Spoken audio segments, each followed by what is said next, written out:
नमः शिवाय। हर हर महादेव। जय लक्ष्मी माता की। आज कार्तिक मास की शुक्ल पक्ष की पूर्णिमा तिथि कार्तिक पूर्णिमा का व्रत है। इसे त्रिपुरारी पूर्णिमा के नाम से भी जाना जाता है, क्योंकि इस दिन भगवान भोलेनाथ ने त्रिपुरासुर नाम के 3 महाबलशाली दैत्य भाइयों का वध किया था और त्रिपुरारी कहलाए। कार्तिक पूर्णिमा साल की सबसे बड़ी और शक्तिशाली पूर्णिमा मानी जाती है। इस दिन देवताओं की दिवाली देव दिवाली मनाई जाती है। माना जाता है कि इस दिन कृतिका नक्षत्र या प्रदोष काल में शिव जी का दर्शन एवं 365 बत्ती का दीप दान करने से 7 जन्मों तक व्यक्ति ज्ञानी और धनवान होता है। जो भी भक्त आज के दिन भोलेनाथ का भजन गुणगान करता है तो उसे अग्नि स्टोम नामक यज्ञ का फल मिलता है। इसके साथ ही इस कार्तिक पूर्णिमा को बहुत ही शुभकारी माना गया है, क्योंकि इस दिन भगवान विष्णु ने प्रलय काल में वेदों की रक्षा करने के लिए तथा सृष्टि को बचाने हेतु मत्स्य अवतार लिया था। इसी दिन गुरु नानक जयंती भी मनाई जाती है।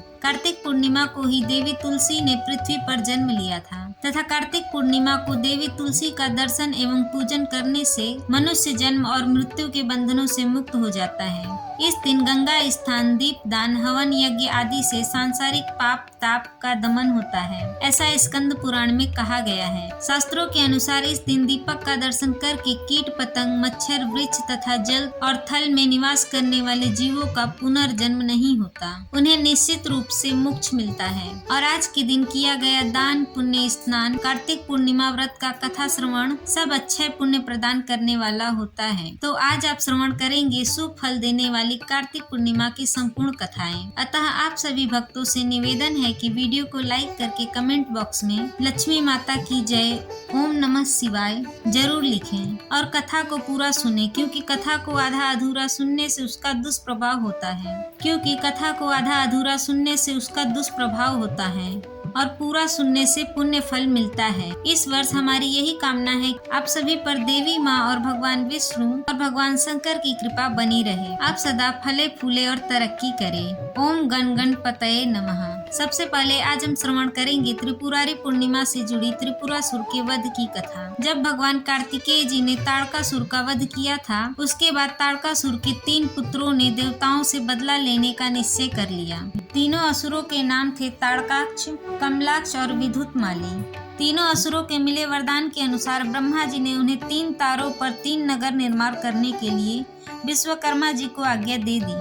विश्वकर्मा जी ने ताड़काक्ष के लिए स्वर्गपुरी, कमलाक्षीपुरी और विद्युतमाली के लिए लहपुरी का निर्माण किया। ब्रह्मा जी से वरदान प्राप्त करने के बाद तीनों दुष्ट असुर उन्मत्त हो गए। उन्होंने 7 लोकों में आतंक मचा दिया। इन तीनों असुरों को ही त्रिपुरासुर कहा जाता था। त्रिपुरासुर जहाँ भी जाते वहाँ सज्जनों को सताते रहते। उन्होंने देवताओं को भी देवलोक से बाहर निकाल दिया। त्रिपुरासुर के आतंक से त्रस्त होकर उन्हें हराने के लिए सभी देवता एकत्रित हुए। सभी ने अपना अपना सारा बल लगा लिया, परंतु त्रिपुरासुर का प्रतिकार नहीं कर सके, अर्थात उनका बाल भी बांका नहीं कर सके। अंत में सभी लोग भगवान शिव के शरण में गए। आप तो जानते हैं कि भगवान भोलेनाथ के शरण में जाने पर कोई भी मनुष्य निराश वापस नहीं आता। अब देवताओं ने कैलाश पर जाकर शिव जी को पूरा वृत्तांत सुनाया, नतमस्तक हो गए। तब भगवान शंकर ने कहा, हे देवताओं, आप सभी देवता मिलकर प्रयास करें। देवताओं ने कहा, हे प्रभु, हम सभी मिलकर त्रिपुरासुर का वध करने का प्रयास किया, परंतु कुछ नहीं कर पाए। हम आपकी शरण में आए हैं। हे दयानिधि, आप ही हमारी रक्षा कर सकते हैं। तब शिव जी ने कहा, हे देवताओं, मैं अपना आधा बल तुम्हें देता हूँ। इस बल की सहायता से प्रयास करके देख लो। शिव जी ने अपना आधा बल देवताओं को दे दिया, परंतु देवता उनका आधा बल सहन नहीं कर पाए। तब शिव जी ने स्वयं त्रिपुरासुर का संहार करने का संकल्प लिया। अब त्रिपुरासुर का वध करने के लिए रथ और धनुष बाण सिद्ध करना आवश्यक था। भगवान शिव जी ने पृथ्वी को ही उनका रथ बनाया। शिव और चंद्रमा को उनके पहिए बनाए। श्रेष्ठा सारथी बने।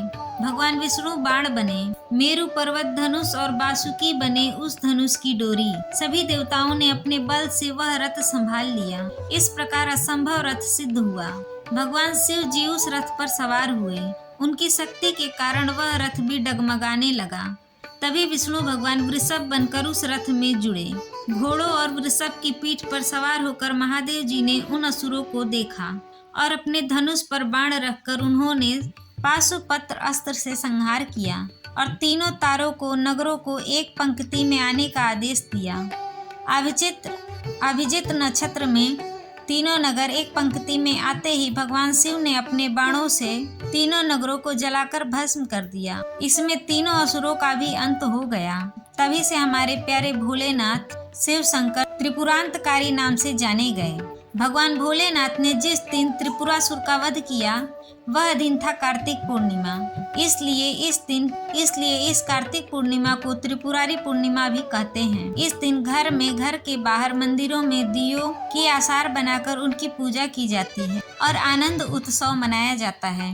एक और पौराणिक कथा के अनुसार सूर्यवंश के राजा पृथु के पुत्र सत्यव्रत जब वृद्ध होने लगे तो उन्होंने राजपाट त्याग दिया और अपने पुत्र हरिश्चंद्र को अयोध्या का राजा घोषित कर दिया तथा सत्यव्रत एक धार्मिक पुरुष थे, इसीलिए उनकी आत्मा स्वर्ग के योग्य थी, परंतु उनकी इच्छा अपने शरीर के साथ ही स्वर्ग जाने की थी। एक दिन सत्यव्रत की भेंट ऋषि विश्वामित्र से हुई। सत्यव्रत ने अपनी दुविधा ऋषि विश्वामित्र को बतलाई। ऋषि विश्वामित्र ने उनकी प्रार्थना को स्वीकार किया। उन्हें सशरीर स्वर्ग पहुँचने के लिए आवश्यक यज्ञ शुरू कर दिया। यज्ञ के प्रभाव से वह स्वर्ग की ओर उठने लगे। इस अप्राकृतिक घटना से स्वर्ग में खलबली मच गई। इंद्र के नेतृत्व में देवताओं ने सत्यव्रत को स्वर्ग में प्रवेश करने से रोक लिया और उन्हें वापस पृथ्वी की ओर फेंक दिया। अपने अपमान से ऋषि विश्वामित्र क्रोधित हो गए। उन्होंने अपने शक्तियों का प्रयोग करके सत्यव्रत का गिरना रोक दिया, जिससे वह बीच में ही लटक गए। लटके हुए सत्यव्रत ने विश्वामित्र से सहायता की प्रार्थना की। तब क्रोधित हुए विश्वामित्र ने अपने तपोबल से पृथ्वी, स्वर्ग आदि से मुक्त एक नई सृष्टि की रचना आरंभ कर दी। विश्वामित्र जी ने ब्रह्मा, विष्णु और महेश की प्रतिमा बनाकर उन्हें अभिमंत्रित करके उनमें प्राण फूंकने आरंभ कर दिए, जिससे सारी सृष्टि डामाडोल हो गई। हर तरफ कोहराम मच गया। सारी सृष्टि में हलचल मच गई। इस हाहाकार को रोकने के लिए देवी देवता ने ऋषि विश्वामित्र की स्तुति की। देवताओं की स्तुति से महर्षि विश्वामित्र अत्यंत ही प्रसन्न हो गए। उन्होंने नई सृष्टि की रचना का संकल्प वापस ले लिया। देवराज इंद्र ने उसी समय सत्यव्रत को दिव्य देहधारी बनाया और एक उत्तम विमान में बैठने की आज्ञा दी तथा उन्हें स्वर्गलोक में ले गए। इससे देवताओं, ऋषि मुनियों में प्रसन्नता की लहर दौड़ी। पृथ्वी, स्वर्ग तथा पाताल सभी जगहों पर इस अवसर पर देव दिवाली मनाई गई। इस प्रकार कार्तिक पूर्णिमा की दूसरी कथा पूर्ण हुई। प्रिय भक्तों, आज के दिन भगवान विष्णु ने मत्स्य अवतार लिया था, तो बिना मत्स्य अवतार की कथा सुने और पढ़े यह पूर्णिमा व्रत अधूरा और निष्फल होता है। इसीलिए शुभ फल प्राप्त करने के लिए आइए भगवान की बड़ी ही सुंदर मत्स्य अवतार की कथा का श्रवण करते हैं। सृष्टि अंत के पूर्व एक पुण्य आत्मा राजा तप कर रहा था। राजा का नाम सत्यव्रत था। सत्यव्रत पुण्य आत्मा तो था ही, बड़े उदार हृदय का भी था। प्रभात का समय था, सूर्योदय हो चुका था। सत्यव्रत कृतमाला नदी में स्नान कर रहा था। उसने स्नान करने के पश्चात जब तर्पण के लिए अंजलि में जल लिया तो अंजलि में जल के साथ एक छोटी सी मछली आ गई। सत्यव्रत ने मछली को नदी के जल में छोड़ दिया। मछली बोली, हे राजन, जल के बड़े बड़े जीव छोटे छोटे जीवों को मार करके खा जाते हैं। अवश्य कोई बड़ा जीव मुझे भी मारकर खा जाएगा। कृपया करके मेरे प्राणों की रक्षा कीजिए। मछली के मनुष्य आवाज में इस प्रकार बोलने से सत्यव्रत के हृदय में दया उत्पन्न हो गई। उसने मछली को जल से भरे हुए अपने कमंडल में डाल लिया। तभी एक आश्चर्यजनक घटना घटी। एक रात में ही मछली का शरीर इतना बड़ा हो गया कि कमंडल उसके रहने के लिए छोटा पड़ गया। दूसरे दिन मछली सत्यव्रत से बोली, राजन, मेरे रहने के लिए कोई दूसरा स्थान ढूंढिए, क्योंकि मेरा शरीर बढ़ गया है। मुझे घूमने फिरने में बड़ा ही कष्ट होता है। सत्यव्रत ने मछली को कमंडल से निकालकर पानी से भरे हुए मटके में रख दिया। वहाँ भी मछली का शरीर रात भर में मटके में इतना बढ़ गया कि मटका भी उसके रहने के लिए छोटा पड़ गया। दूसरे दिन मछली पुनः सत्यव्रत से बोली, हे राजन, मेरे रहने के लिए कहीं और प्रबंध कीजिए, क्योंकि मटका भी मेरे रहने के लिए छोटा पड़ रहा है। तब सत्यव्रत ने मछली को निकालकर एक सरोवर में डाल दिया, किंतु सरोवर भी मछली के लिए छोटा पड़ गया। इसके बाद सत्यव्रत ने मछली को नदी में और फिर उसके बाद समुद्र में डाल दिया। आश्चर्य, समुद्र में भी मछली का शरीर इतना बढ़ गया कि मछली के रहने के लिए वह छोटा पड़ गया। अंततः मछली पुनः सत्यव्रत से बोली, राजन, यह समुद्र भी मेरे रहने के लिए उपयुक्त नहीं है। मेरे रहने की व्यवस्था कहीं और कीजिए। अब सत्यव्रत विस्मित हो गए। उसने आज तक ऐसी मछली कभी नहीं देखी थी। वह आश्चर्य से भरे हुए शब्दों से बोले, मेरी बुद्धि को विस्मय के सागर में डुबो देने वाले आप कौन हैं? मत्स्य रूपधारी श्री हरि ने उत्तर दिया, हे राजन, हैग्रीव नामक दैत्य ने वेदों को चुरा लिया है। जगत में चारों ओर अज्ञान और अधर्म का अंधकार फैला हुआ है। मैंने हैग्रीव को मारने के लिए मत्स्य का रूप धारण किया है। आज से 7वें दिन पृथ्वी प्रलय के चक्र में फिर आ जाएगी। समुद्र उमड़ उठेगा, भयानक वृष्टि होगी, सारी पृथ्वी पानी में डूब जाएगी। जल के अतिरिक्त कहीं कुछ भी दृष्टि गोचर नहीं होगा।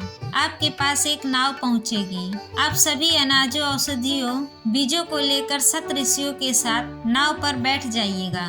मैं उसी समय आपको पुनः दिखाई पड़ूंगा और आपको आत्म तत्व का ज्ञान प्रदान करूंगा। सत्यव्रत उसी दिन से ही हरि का स्मरण करते हुए प्रलय की प्रतीक्षा करने लगे और सारी तैयारी करने लगे।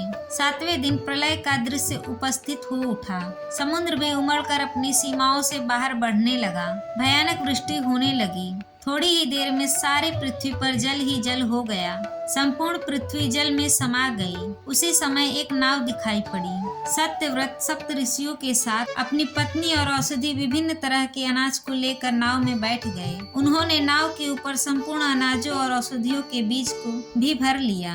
नाव प्रलय के समय तैरने लगी। प्रलय के उस सागर में उस नाव के अतिरिक्त कहीं कुछ भी दिखाई नहीं दे रहा था। सहसा मत्स्य स्वरूप भगवान प्रलय के सागर में दिखाई पड़े। सत्यव्रत और सप्त ऋषिगण मत्स्य रूपी भगवान की प्रार्थना करने लगे। भगवान से आत्मज्ञान पाकर सत्यव्रत का जीवन धन्य हो गया। वे जीते जी ही जीवन से मुक्त हो गए। प्रलय का प्रकोप शांत होने पर मत्स्य रूपी भगवान ने हैग्रीव को मारकर भगवान ने उससे वेद पुनः प्राप्त कर लिए। भगवान ने ब्रह्मा जी को पुनः वेद दे दिए। इस प्रकार भगवान ने मत्स्य रूप धारण करके वेदों का उद्धार किया। वह दिन था कार्तिक मास के शुक्ल पक्ष की पूर्णिमा का दिन। इसी दिन भगवान विष्णु ने मत्स्य का रूप धारण करके जल में प्रवेश किया था। तो बोलिए, ओम नमो भगवते वासुदेवाय नमः। हे भगवान विष्णु, हम आपके बालक अज्ञानी और मूर्ख हैं। आप हमें अपने चरणों में स्थान दीजिए। आप इस कथा को सुनने और कहने वाले और हुंकारी भरने वाले सभी भक्तों पर कृपा दृष्टि बनाए रखना। सबका कल्याण करना।